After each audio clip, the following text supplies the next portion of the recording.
ma pa ma ga ma re sa.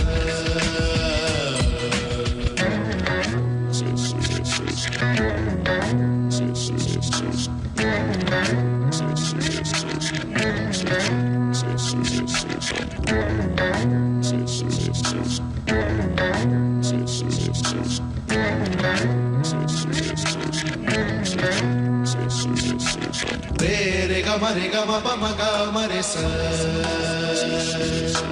Re ga ma pa ma ga ma re sa. Re ga ma pa ma ga ma re sa.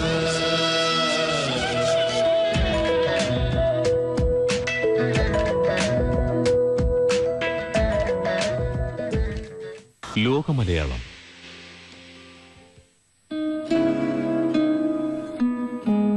ദീർഘവീക്ഷണമുള്ള ബിസിനസ്സുകാരൻ ഒട്ടനവധി ജീവകാരുണ്യ പ്രവർത്തനങ്ങളിലൂടെ അവശത അനുഭവിക്കുന്നവർക്ക് അത്താണിയായി പ്രവർത്തിക്കുന്ന സംരംഭകൻ ശ്രീ ബോബി ചെമ്മണ്ണൂർ. 1.5 നൂറ്റാണ്ടിലേറെ കാലത്തെ പാരമ്പര്യമുള്ള കുടുംബ ബിസിനസ്സിന് പുതിയ മാനം നൽകി ആധുനിക കാലഘട്ടത്തിൽ എത്തിച്ച വ്യക്തി. പിതാവ് ദേവസ്യക്കുട്ടി, മാതാവ് സിസിലി. കേരളത്തിലെ കൊച്ചു ഗ്രാമമായ ചെമ്മണ്ണൂരിൽ നിന്ന് അബുദാബി, ദുബായ്, കുവൈറ്റ് തുടങ്ങിയ വിവിധ വിദേശ രാജ്യങ്ങളിൽ ബോബി ബിസിനസ് ശൃംഖല കെട്ടിപ്പടുത്തു.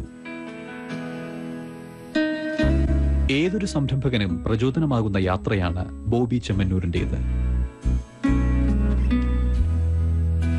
ഈ രംഗത്ത് മാറ്റങ്ങൾക്ക് അനുസൃതമായി നടത്തുന്ന കൃത്യമായ ചുവടുവയ്പ്പുകളാണ് ബോബിയെ വേറിട്ടു നിർത്തുന്നത്. സ്വന്തം പ്രവൃത്തി തന്നെയാണ് ജീവിത സന്ദേശമെന്ന് ചുറ്റുമുള്ള സമൂഹത്തോട് ബോബി പറയുന്നു. തന്നെ ഏറ്റവും സ്വാധീനിച്ച മദർ തെരേസയുടെ പുസ്തകം ബോബിയുടെ സുഖലോലുപതയിലെ ജീവിതത്തിന് കടിഞ്ഞാണിട്ടു. സുഖലോലുപതയിലെ ജീവിതം ഉപേക്ഷിക്കുവാനും അശരണർക്ക് സ്നേഹവും ആശ്വാസവും പകരുവാനും മദർ തെരേസയുടെ ജീവിതം ബോബിക്ക് പ്രേരണയായി. അന്യരിൽ നിന്നും സംഭാവനകൾ സ്വീകരിക്കാതെ സ്വന്തം ബിസിനസ്സിൽ നിന്ന് ലഭിക്കുന്ന വരുമാനത്തിന്റെ പങ്ക് ജീവകാരുണ്യ പ്രവർത്തനങ്ങൾക്ക് ചിലവാക്കി മറ്റുള്ളവർക്ക് മാതൃക പകരുകയാണ് Bobby.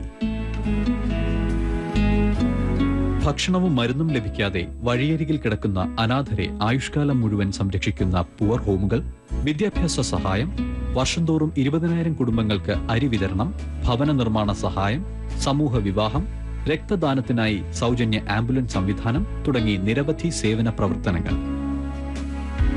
Mother Teresa award, global Keraleeyam award, Rashtriya Samman Puraskar, Rajiv Gandhi excellence award, glory of India London award and certificate of excellence, Vijayashree national award, best customer service award, best businessman award തുടങ്ങി 100-ലേറെ പുരസ്കാരങ്ങൾ അദ്ദേഹത്തെ തേടിയെത്തിയിട്ടുണ്ട്.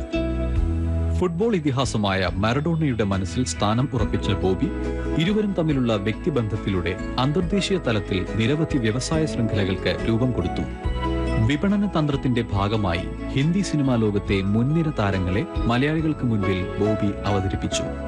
മറ്റാരും ചെയ്യാൻ ധൈര്യപ്പെടാത്ത വിപണന തന്ത്രങ്ങളാണ് ബിസിനസ്സിൽ ബോബിയുടെ വളർച്ചയ്ക്ക് വഴിയൊരുക്കിയ പ്രധാന ഘടകം.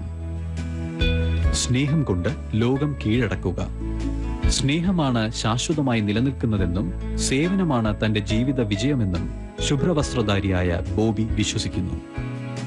മനസ്സിൽ ദൈവഭക്തിയും പ്രവൃത്തികളിൽ നന്മയും കാത്തുസൂക്ഷിച്ച് ജീവിക്കുന്ന വ്യത്യസ്തനായ ഒരു സംരംഭകന്റെ സമാനതകളില്ലാത്ത യാത്രാപഥത്തിലൂടെ സ്നേഹം കൊണ്ട് ലോകം കീഴടക്കുന്ന ബോബി ചെമ്മണ്ണൂർ. ലോക മലയാളത്തിലേക്ക് സ്വാഗതം എന്ന് മലയാളത്തിൽ പറയുന്ന വാട്സാപ്പ് പറഞ്ഞ പ്രത്യേകിച്ചൊരു കാരണമുണ്ട്. ഫേസ്ബുക്ക് ഇപ്പോൾ ട്വിറ്ററിന്റെയും ഫേസ്ബുക്കിന്റെയും വാട്സാപ്പിന്റെയും കാലമാണല്ലോ. ഫേസ്ബുക്കിൽ 2.25 ലക്ഷം ലൈക്കുള്ള ഏക വ്യവസായിയാണ് ഇദ്ദേഹം. അതുകൊണ്ടാണ് വാട്സാപ്പിൽ തുടങ്ങിയത്. ഈ 2.25 ലക്ഷം ലൈക്കുകൾ എന്താണ് അതിന്റെ പിന്നില്? ഒരു പ്രധാന കാരണം ചാരിറ്റിയാണ്. ഒരു 117 അവാർഡുകൾ എനിക്ക് ലഭിച്ചിട്ടുണ്ടെങ്കിലും അതിൽ മദർ തെരേസ അവാർഡ് ലഭിച്ചപ്പോഴാണ് ലൈക്കിന്റെ എണ്ണം കൂടി തുടങ്ങിയത്. 1. നമ്പർ 2, മറഡോണ കേരളത്തിൽ വന്നതിന് ശേഷം ഒരുപാട് ലൈക്ക് ഒന്നും കൂടെ കൂടി. ദെൻ നമ്പർ 3, മറഡോണ ഞാനായിട്ടുള്ള ഫുട്ബോൾ കളി ഇപ്പോൾ ടിവിയിൽ വരുന്നുണ്ട്, പരസ്യം. അപ്പൊ അത് വന്നപ്പോ കുറേയും കൂടെ ഫാൻസ് കൂടി. ഫാൻസ് അസോസിയേഷൻ സാധാരണ സിനിമാക്കാർക്കൊക്കെയാണ് ഉണ്ടാവുക, അല്ലെ പാട്ടുകാർക്കൊക്കെ.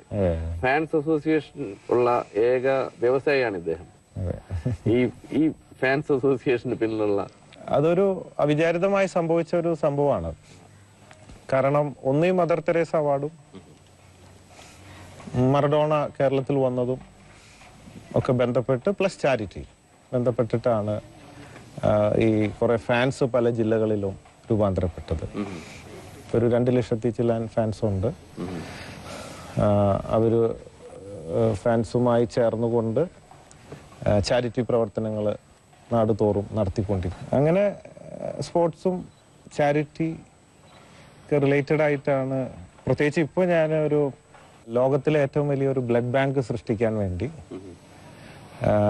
ഗിവ് ബ്ലഡ് സേവ് ലൈഫ്, രക്തം നൽകൂ ജീവൻ രക്ഷിക്കൂ എന്ന സന്ദേശമായി കാസർഗോഡ് ടു ട്രിവാൻഡ്രം വരെ ഒരു 600 കിലോമീറ്റർ ഓടാനുള്ള തയ്യാറെടുപ്പാണ്.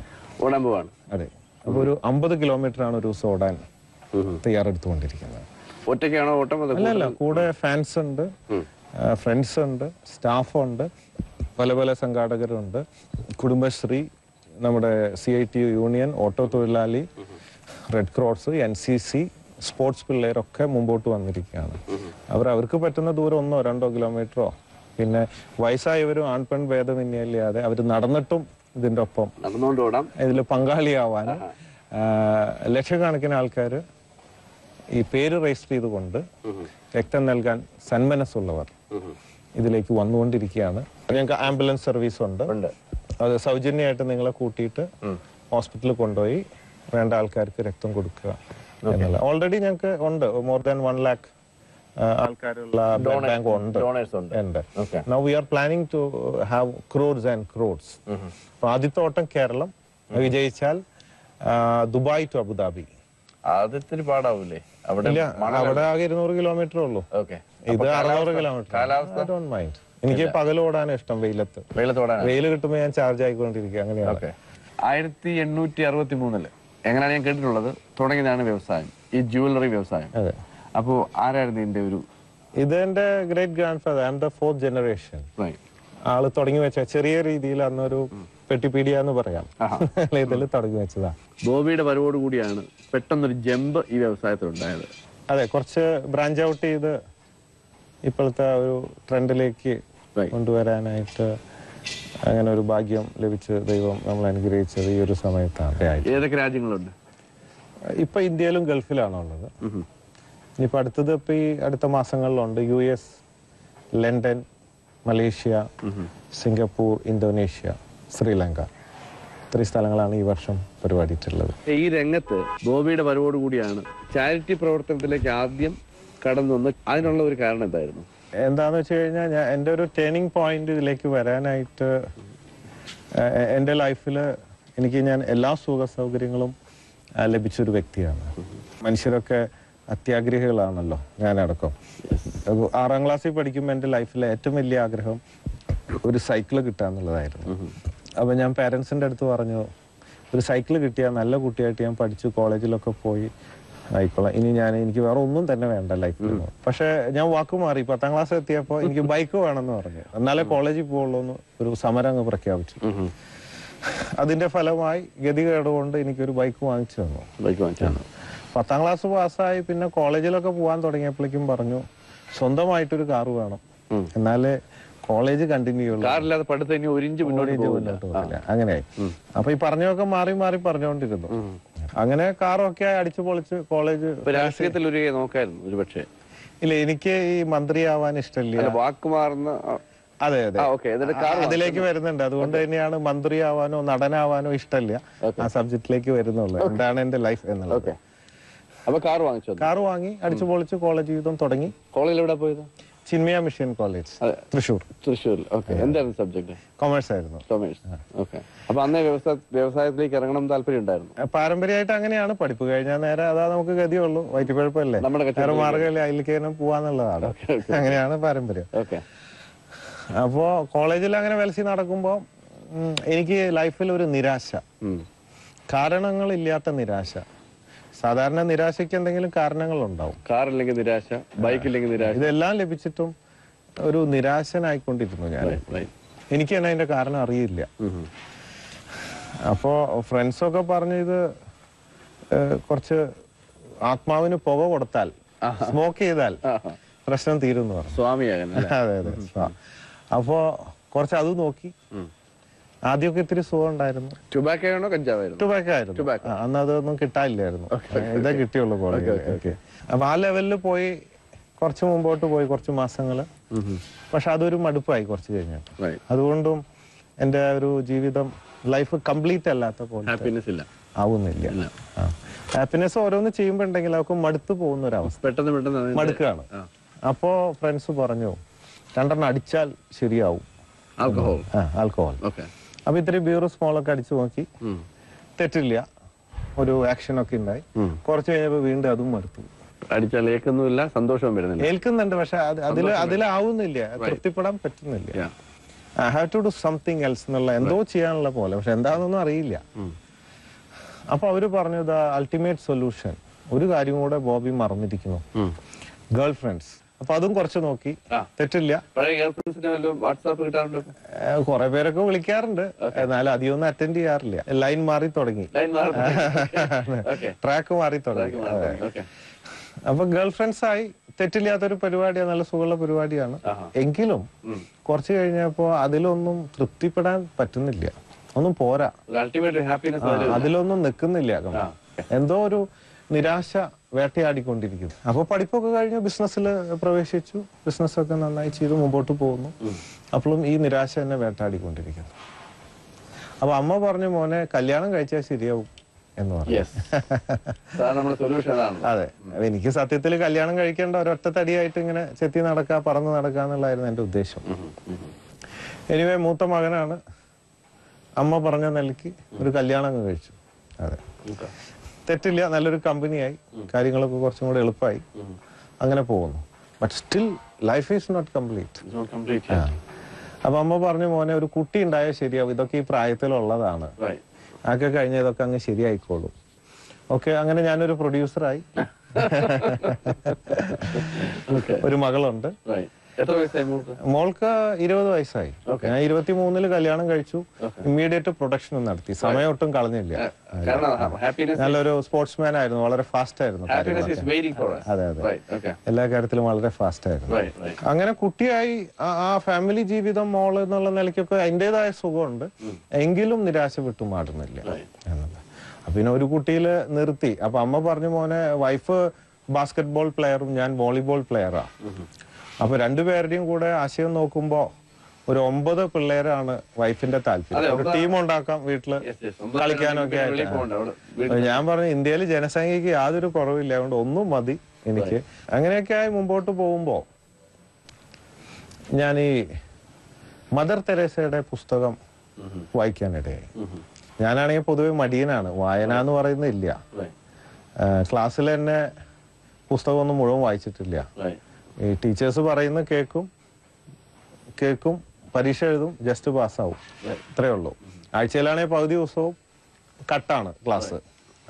5-6 സ്കൂൾ പഠിച്ചിട്ടാണ് 10ാം ക്ലാസ് പാസ്സായത്. അപ്പൊ ഏകദേശം കയ്യിലിരിപ്പ് മനസ്സിലായല്ലോ, എക്സ്പീരിയൻസ്ഡ് ആണ്, വെരി വെൽ. അതിന്റെ ഒക്കെ ഗുണം ഫ്യൂച്ചറിലുണ്ടായി. അപ്പൊ അങ്ങനെ ഈ മദർ തെരേസയുടെ പുസ്തകം വായിച്ചപ്പോഴാണ് എൻ്റെ ജീവിതത്തിൽ ഒരു ടേണിംഗ് പോയിന്റിലേക്ക് ഞാൻ വരുന്നത്. അത് വായിച്ചപ്പോ വല്ലാത്തൊരു ഇൻസ്പിറേഷൻ ആയിരുന്നു എനിക്ക്. അതായത് ഈ ലോകത്തിൽ നമുക്ക് എന്തൊക്കെ ലഭിച്ചാലും അതൊക്കെ മടുക്കുമെന്നും, മടുക്കാത്തതായിട്ട് the real pure love is the only ultimate solution for the happiness, endless happiness എന്നുള്ളതാണ്.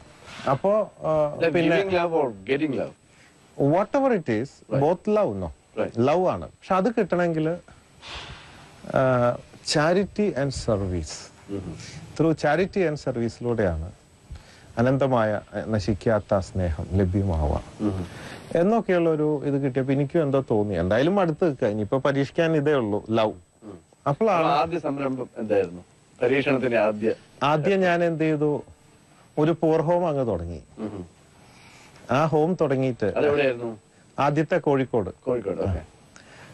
അതിന് പേര് ലൈഫ് വിഷൻ, എന്റെ ജീവിത ഒരു വിഷൻ എന്ന് തന്നെ അതിന്റെ പേരിട്ടു. എന്നിട്ട് നേരെ തെരുവിലിറങ്ങി ആംബുലൻസ് ആയിട്ട് കുറച്ച് ഫ്രണ്ട്സൊക്കെ ആയിട്ട് തെരുവിലും ബസ് സ്റ്റാൻഡിലും റെയിൽവേ സ്റ്റേഷനിലൊക്കെ പോയിട്ട് ഈ വഴിക്കെടുക്കുന്ന അനാഥരുണ്ട്. ആരോഗ്യമില്ല, സൂക്കേടൊക്കെ പിടിച്ച് വർഷങ്ങളായിട്ട് കുളിക്കാതെ അങ്ങനെ അവിടെ കിടന്ന് ജീർണിച്ച് കിടക്കുന്ന ആ കാറ്റഗറി, അവരെ പൊക്കിയെടുത്ത് ഈ ഹോമിൽ കൊണ്ടുപോയി കുളിപ്പിച്ച് വൃത്തിയാക്കി മരുന്നൊക്കെ വെച്ച് ഭക്ഷണം കൊടുത്ത് അവരെ ലൈഫ് ലോങ് പോറ്റുക. അതും സംഭാവന വാങ്ങില്ല. എനിക്ക് പിന്നെ ജാതിയില്ല, മതമില്ല, കക്ഷി രാഷ്ട്രീയമില്ല, ഇതുവരെ വോട്ട് ചെയ്തിട്ടില്ല. വോട്ട് ചെയ്യാത്തത് തെറ്റാണ്, എങ്കിലും അത് ശീലമായി പോയി. അങ്ങനെ യാതൊന്നുമില്ല. ലവ് എന്നുള്ളത് മാത്രമാണ് സബ്ജക്റ്റ്. അപ്പൊ ആ ഒരു രീതിയിൽ ഇവരെ അങ്ങ് പോറ്റാൻ തുടങ്ങി. അങ്ങനെ വേറെയും 2 പൂർ ഹോമുകൾ തുടങ്ങി. ഒന്ന് വയനാട്, ഒന്ന് ചെന്നൈ. ആളുകൾ നമ്മളെ അന്വേഷിച്ച് വരികയാണോ അതോ കുറെ പേരൊക്കെ ഈ നല്ല ആൾക്കാർ കൂട്ടിയിട്ട് വരും. ഇടയ്ക്ക് ഒരു രസത്തിന് ഞാനും ഫ്രണ്ട്സും ആംബുലൻസ് എടുത്ത് ഇങ്ങനെ ഇറങ്ങും. ഇത് വഴിയിൽ നിന്ന് ചിലപ്പോൾ കയറ്റിയിടും. അതൊരു രസമാണ് ഇടയ്ക്ക്. അപ്പോൾ അങ്ങനെ ഈ ഹോമുകൾ നടത്തിക്കൊണ്ടിരിക്കുകയാണ്. അപ്പൊ അവരുടെ അടുത്ത് ചെന്ന് ശുശ്രൂഷിക്കുക. ആദ്യമൊക്കെ ഒത്തിരി വിഷമം ഉണ്ടായിരുന്നു. ഇവരുടെ അടുത്ത് ചെല്ലുമ്പോൾ ഇവര് തുപ്പും, അടിക്കും. കാരണം പകുതി മെന്റലാണ്. അപ്പൊ ഇടയ്ക്ക് വെച്ചാൽ ഇത് നിർത്തി കുറച്ച് മാസം. കാരണം ഇത് എനിക്ക് പറഞ്ഞ പണിയല്ല. ആളുകളെ കൊണ്ട് ചെയ്യിക്കോ അതോ സ്വന്തം കൈ കൊണ്ട് തന്നെ ചെയ്യും? നമ്മൾ ചെയ്യും, ആൾക്കാരുണ്ട് ചെയ്യാൻ. പ്ലസ് ഇടയ്ക്ക് ഞാനും ചെയ്യും. എനിക്ക് പറഞ്ഞിട്ടുള്ള പണിയല്ല എന്ന് തോന്നി. എന്നിട്ട് വീണ്ടും ഞാൻ എൻ്റെ ഒരു ഫ്രണ്ടിന്റെ അടുത്ത് പോയപ്പോ ഒരു 100-400 പേരെ നോക്കുന്ന ഒരു സഹോദരനുണ്ട്. അവിടെ നിന്ന് പഠിച്ചു ഞാൻ. അപ്പൊ അവൻ പറഞ്ഞു, മോനെ ഇത് ആദ്യത്തെ ബുദ്ധിമുട്ടാണ്, ഇതിൽ അഡിക്ഷൻ ആവണം. അപ്പൊ നമ്മള് എന്താ പറയാ, ഇതിനൊരു അഡിക്ഷൻ ഉണ്ട്. ഇത് ചെയ്ത് ചെയ്ത് ചെയ്ത് ഈ സർവീസ് ചെയ്യാൻ പറ്റാത്തൊരവസ്ഥ വരും. അങ്ങനെ ഒരു സ്ഥലമുണ്ട്, ഒന്നുകൂടെ പരിശ്രമിക്കാൻ പറഞ്ഞു. അപ്പോ രണ്ടും കൽപ്പിച്ച് വീണ്ടും ഇറങ്ങി മാഞ്ഞു പരിശ്രമിച്ചു. ഉണ്ടായിരുന്നെങ്കിൽ അത് നിർത്തി. കാരണം അത് എനിക്ക് പറ്റില്ല എന്ന് തോന്നി. എനിക്ക് അത്രയും ക്ഷമയില്ല എന്ന് തോന്നി. It's not my cup of. അത്ര ക്ഷമ എനിക്കില്ല എന്ന് തോന്നി. പക്ഷെ വീണ്ടും എനിക്ക് പ്രചോദനം ലഭിച്ചു. എന്തോ ഉണ്ട്, അല്ലെങ്കിൽ ഇത്രയും ആൾക്കാർ മദർ തെരേസയൊക്കെ അത് എൻജോയ് ചെയ്യാൻ പറ്റത്തില്ലല്ലോ. അവർ എൻജോയ് ചെയ്തിരുന്നു എന്നാ പറയണേ. അപ്പൊ എൻജോയ് ചെയ്യാൻ പറ്റുന്ന ഒരു തലത്തിൽ എത്തിയാൽ പിന്നെ അതൊരു അഡിക്ഷൻ ആവും എന്നൊക്കെയുള്ള ഒരു ഉപദേശം. ശക്തമായി തിരിച്ചു വന്നു. വീണ്ടും ബോർ ഹോം തുറന്നു, മുമ്പോട്ട് പോയി. അങ്ങനെ ഇവരെ ശുശ്രൂഷിച്ച് കുറച്ച് കഴിഞ്ഞപ്പോഴാണ് എൻ്റെ അറപ്പും വെറുപ്പും ഒക്കെ അങ്ങ് മാറി. ഞാൻ അറിയാതെ തന്നെ മാറി. ഞാൻ അറിയാതെ തന്നെ എന്തോ ഒരു ഷോക്ക്, ഒരു തരംഗം എന്നിൽ, ഒരു രോമാഞ്ചം അവരെ ശുശ്രൂഷിക്കുമ്പോൾ എനിക്ക് കിട്ടി. അത് ഇന്ന് വരെ മടുത്തിട്ടില്ല. Then I realized what Mother Teresa said. The love, pure love, that's the ultimate than anything in the world. So finally you felt it. So ഇനിയുള്ള ജീവിതം രാജ്യം, ലോകം മുഴുവൻ പോർ ഹോമുകൾ തുടങ്ങുക, വഴി കിടക്കുന്നവരെ എടുത്തു പോറ്റുക, ഒരു ഓർഫൺലെസ് വേൾഡ് എന്നതാണ് എൻ്റെ സ്വപ്നം. അതിനുവേണ്ടി എൻ്റെ ഗ്രൂപ്പിന്റെ 60% പ്രോഫിറ്റ് അതിനു വേണ്ടി ഞാൻ ചെലവഴിക്കുന്നുണ്ട്. മാത്രമല്ല, മോർ ദാൻ ദാറ്റ് ഞാൻ അവിടെ പോയി ഇടയ്ക്ക് സർവീസ് ചെയ്യും. അതാണ് എൻ്റെ ജീവിതത്തിലെ വലിയൊരു turning point. That's why I am the happiest person in the world. അല്ലാതെ ഈ സമ്പത്തുള്ളതുകൊണ്ടോ, റോൾസ് റോയ്സ് ഉള്ളതുകൊണ്ടോ, ഹെലികോപ്റ്റർ ഉള്ളതുകൊണ്ടോ, ഈ ജീവിത സൗകര്യങ്ങളൊക്കെ മടുത്തപ്പോ ശരിയായ ജീവിതത്തിലേക്ക്, സ്നേഹത്തിലേക്ക് എത്താൻ കഴിഞ്ഞപ്പോഴാണ് that I can say I am the happiest person in the world. ഞാൻ ഏറ്റവും സന്തോഷവാനാവാൻ 3 കാരണങ്ങളാണ്. അതിലൊരു കാരണമാണ് ഈ charity and service. Second point, സമ്പത്തിന്റെ അവകാശികൾ നമ്മളല്ല എന്ന് തിരിച്ചറിഞ്ഞു. ജനിച്ചപ്പോൾ ഒന്നും കൊണ്ടുവന്നിട്ടില്ല, പോകുമ്പോഴും വെറും കൈയോടെ പോകുന്നു. ഇതൊന്നും നമ്മുടെ അല്ല.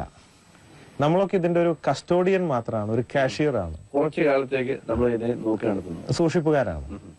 1000 രൂപയുള്ളവനും 1000 കോടി രൂപയുള്ളവനും പോണ നേരത്തൊക്കെ ഇവിടെ വെച്ചിട്ട് അതുവരെ എണ്ണിക്കൊണ്ടിരിക്കും, അവിടെ വെച്ചിട്ട് പോണം എന്നുള്ളതാ.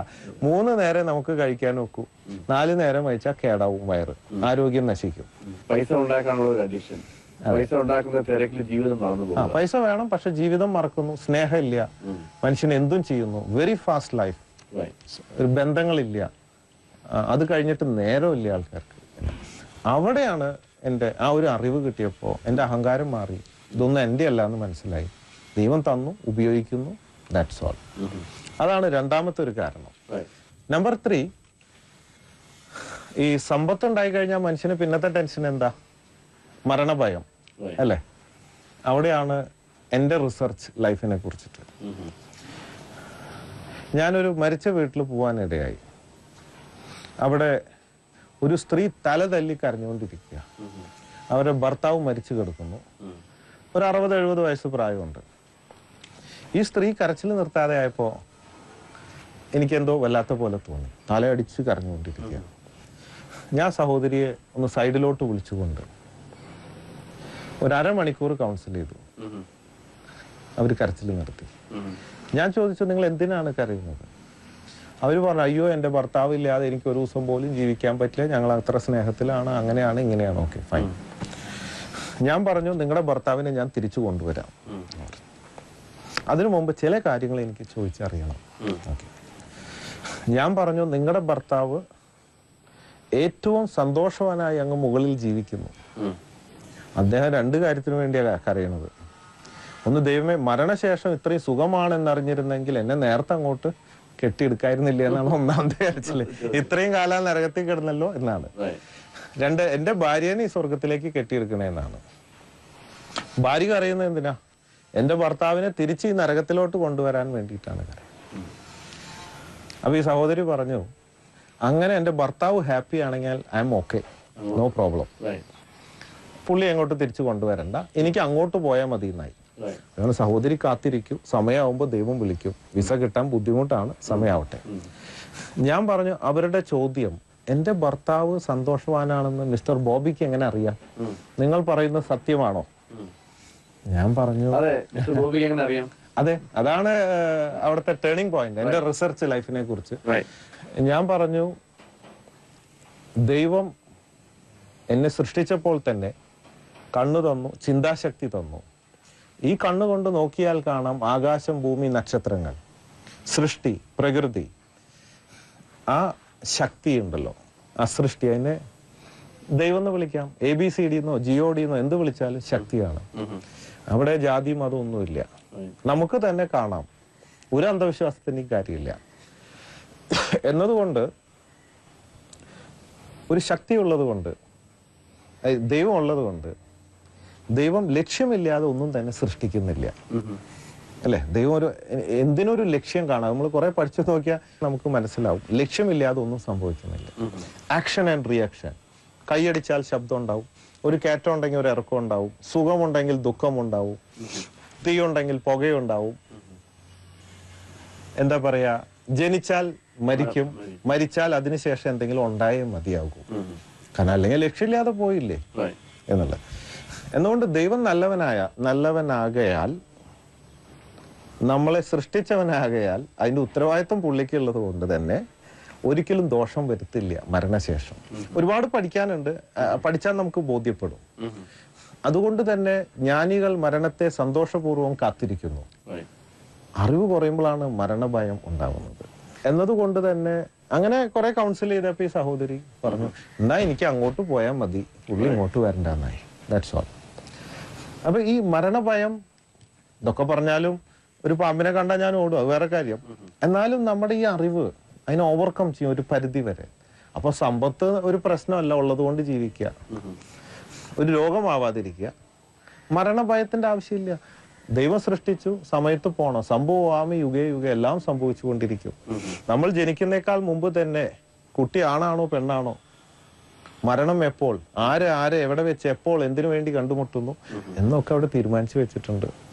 ഇന്ന് നമ്മൾ കണ്ടുമുട്ടുന്നു എനിക്കറിയില്ലായിരുന്നു, വന്നപ്പോഴാണ് കാണുന്നത്. അപ്പൊ കൂടുതൽ കാര്യങ്ങൾ പ്രേക്ഷകരിലേക്ക് എത്തിക്കാൻ ലോക മലയാളത്തിലേക്ക് നമുക്ക് അടുത്ത എപ്പിസോഡിൽ കാണാം. Thank you very much. Thank you.